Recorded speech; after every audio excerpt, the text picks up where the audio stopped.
ഒരു മിനിറ്റ്, ഒരു കാര്യം ചോദിക്കട്ടെ. നിങ്ങൾ കുറെ ആയില്ലേ പഠിക്കാൻ തുടങ്ങിയിട്ട്?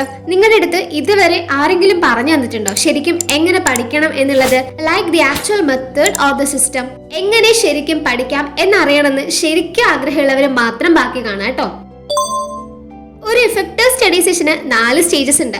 അതിൽ പലരും ഒരൊറ്റ സ്റ്റേജ് മാത്രമേ പഠിക്കുമ്പോൾ ചെയ്യാറുള്ളൂ. അപ്പൊ ആ 4 സ്റ്റേജസ് ഏതൊക്കെയാണ് എന്ന് നോക്കാം. ആദ്യത്തേത് പ്രിപ്പറേഷൻ ആണ്. പഠിക്കാൻ വേണ്ടി ബുക്ക് തുറക്കാൻ പോകുന്നതിന് മുമ്പ് എന്താണ് നിങ്ങൾ പഠിക്കാൻ പോകുന്നത്, എത്ര നേരം പഠിക്കാൻ പോകുന്നു എന്നീ കാര്യങ്ങൾ ഒരു ധാരണ ഉണ്ടാവണം. ആൻഡ് സ്വയം പറയുക, ഞാൻ ഈ പെർട്ടിക്കുലർ ടോപ്പിക്കാണ് പഠിക്കാൻ പോകുന്നത്, ഇതിൽ ഇന്നതൊക്കെ എനിക്ക് ഓൾറെഡി അറിയാം ആൻഡ് ഞാൻ ഇത് പഠിച്ചു കഴിയുമ്പോഴത്തേനും ഈ ടോപ്പിക്കിനെ പറ്റിയിട്ട് ഞാൻ കംപ്ലീറ്റ് ആയിട്ട് മനസ്സിലാക്കിയിരിക്കും. That's all and this one changes everything. Stage 2 എന്നത് ഇൻപുട്ട് ആണ്. നിങ്ങൾ കോൺസെപ്റ്റ്സ് വായിക്കുമ്പോൾ മനസ്സിലാക്കി വേണം വായിക്കാൻ, അല്ലാതെ കാണാപ്പാഠം പഠിക്കരുത്. നിങ്ങളെ പറ്റുന്ന പോലെ മനസ്സിലാക്കി പഠിക്കാൻ യൂട്യൂബ് ഒക്കെ ഉപയോഗിക്കാം. സ്റ്റേജ് 3 എന്നത് പ്രോസസിംഗ് ആണ്. പഠിച്ചു കഴിഞ്ഞതിന് ശേഷം ബുക്ക് അടിച്ചു വെച്ച് ഒരിക്കൽ കൂടെ ഒന്ന് പറഞ്ഞു നോക്കുക ഇപ്പൊ എന്താ പഠിച്ചതെന്ന്, അല്ലെങ്കിൽ ഒരു സമ്മറി എഴുതി നോക്കുക, ഒരു മൈൻഡ് മാപ്പ് വരച്ചു നോക്കി പഠിച്ച കോൺസെപ്റ്റ്സ് ഒക്കെ അതിൽ ഉൾപ്പെടുത്തുക. നിങ്ങൾ എപ്പോ തൊട്ടാണ് പാസീവ്ലി കൺസ്യൂം ചെയ്യുന്നത് നിർത്തിയിട്ട് ആക്റ്റീവ്ലി പഠിക്കാൻ തുടങ്ങുന്നത്, അപ്പൊ നിങ്ങളുടെ ബ്രെയിനിനും ആക്റ്റീവായിട്ട് വർക്ക് ചെയ്യാൻ കഴിയും. Stage 4 is review. അതായത് വീണ്ടും വീണ്ടും വായിക്കുന്നതല്ല, പഠിച്ചതൊക്കെ ഇടയ്ക്കിടെ ഓർത്തു നോക്കുക, നിങ്ങളെ ടെസ്റ്റ് ചെയ്യുക. ഇത് പ്രോപ്പറായിട്ട് നിങ്ങൾ ചെയ്താൽ ലേണിംഗിന്റെ 4 സ്റ്റേജസ് നിങ്ങൾ കംപ്ലീറ്റ് ചെയ്യും.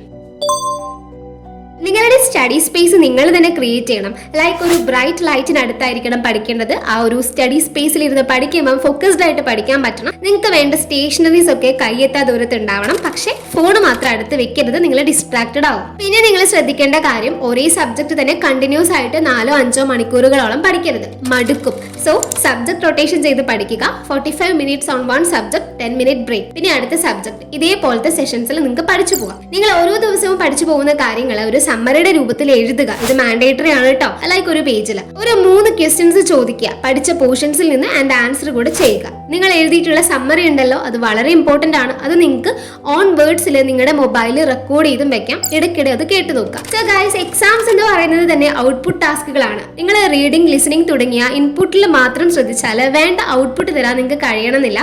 So the complete study system എന്ന് പറയുന്നതിൽ പ്രിപ്പറേഷൻ, ഇൻപുട്ട്, പ്രോസസിംഗ്, റിവ്യൂ തുടങ്ങിയ കാര്യങ്ങൾ ഇൻക്ലൂഡ് ആയിട്ടുണ്ട്. കൂടാതെ study environment, subject rotation, daily output ഹാബിറ്റിലും ശ്രദ്ധ കൊടുക്കുക. ഈ ഒരു ബെറ്റർ സിസ്റ്റത്തിലൂടെ ബെറ്റർ ആയിട്ട് നിങ്ങൾക്ക് പഠിക്കാനും കഴിയും. That's all for today's video. Video ഇഷ്ടമായിരുന്നുണ്ടെങ്കിൽ ചാനൽ സബ്സ്ക്രൈബ് ചെയ്ത് നിങ്ങളുടെ ബെസ്റ്റ് ഫ്രണ്ടിന് ഷെയർ ചെയ്യുക. അപ്പോൾ നമുക്ക് അടുത്തൊരു വീഡിയോ ആയിട്ട് കാണാം.